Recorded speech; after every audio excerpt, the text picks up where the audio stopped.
I'm Mel Darkart, and this is Chef Kink.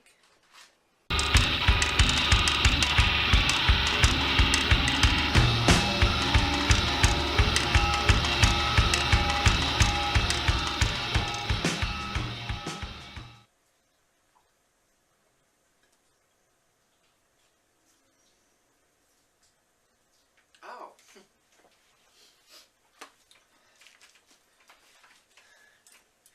Hello again. This is the first episode of Chef Kink. Once again, I'm Mel Darkart.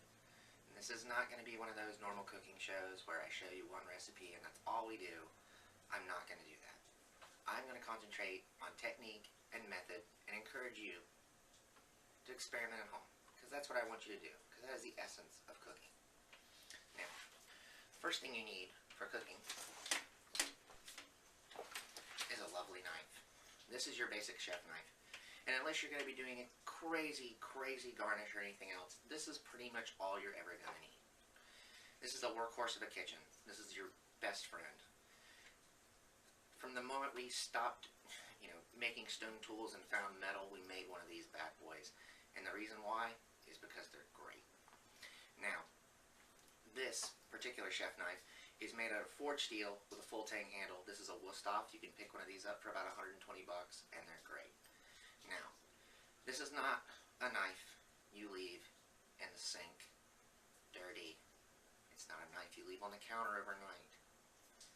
This is something you clean, and you take care of, and you sharpen, and you hone, and you put it someplace special. You should be offended if somebody touches this without your permission. You should treat it like a lover. And the sound of somebody misusing a honing steel on any knife should send a chill up your spine and make you grit your teeth in anger. And I utterly mean this. So that's what we're going to start in the first episode. We're going to talk about how to use a knife, knife safety, and the proper French cuts that you're going to need to know for basic cooking. You ready? Well, come on. Alright, for this, you're going to need a good knife. Thank you, Faceless Shoe Chef. You're also going to need a honing steel. Thank you, Faceless Shoe Chef. And you're going to need a good sharpening stone. If you don't have a sharpening stone, riding crop. Thank you, Faceless Shoe Chef. It's so hard to find good help. Anyway.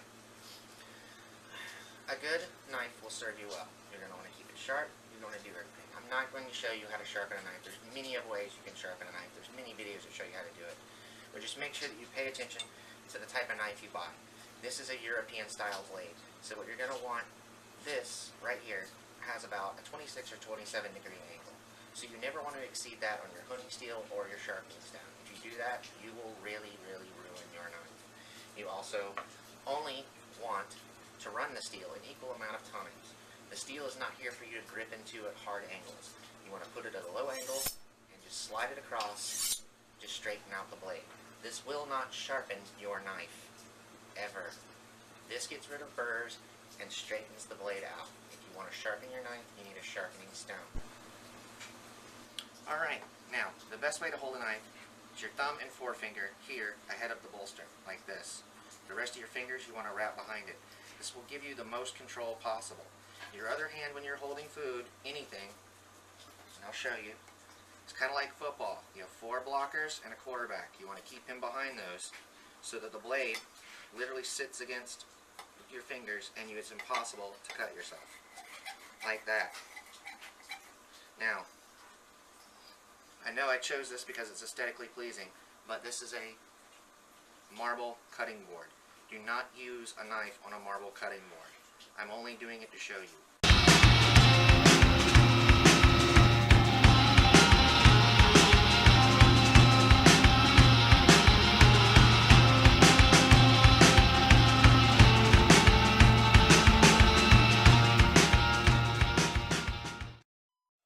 Alright, these are all examples of basic French cuts.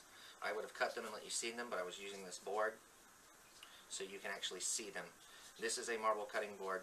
Don't ever use your lovely knife on a marble cutting board. You will ruin the edge.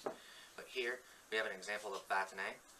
This is about 2 inches long by 1/4 of an inch squared. From that, you will cut small dice, which are 1/4 of an inch completely squared around. This is your French Julienne. These are 1/8 of an inch by 1/8 of an inch by 2 inches long, and that is what you will cut brunoise from, which are tiny little 8-inch squares. I know that it looks kind of complicated, but a little practice becomes quite easy. You can use potatoes. They're about the best thing to practice on in the world. Over here, I cut rondelles, or rounds, straight out of celery. It's just cutting straight down, making rounds that are about 1/4 of an inch thick to 1/8 of an inch thick. Real simple.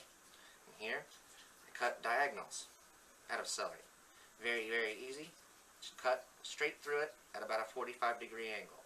These are great for presentation, and they look pretty.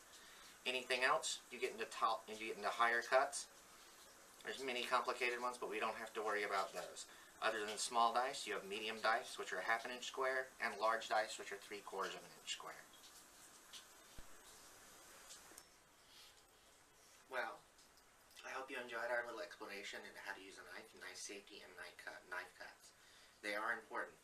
You always have to consider them. The longer the cooking times, the bigger you can cut your pieces. But if you're sauteing things, you're going to have to learn how to julienne stuff, or all your vegetables are going to turn out really soggy and gross.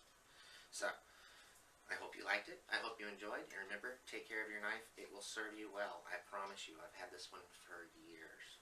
So, and I hope you come and join us for our next episode. It's all going to be about roux and other ways to thicken your soups and stock.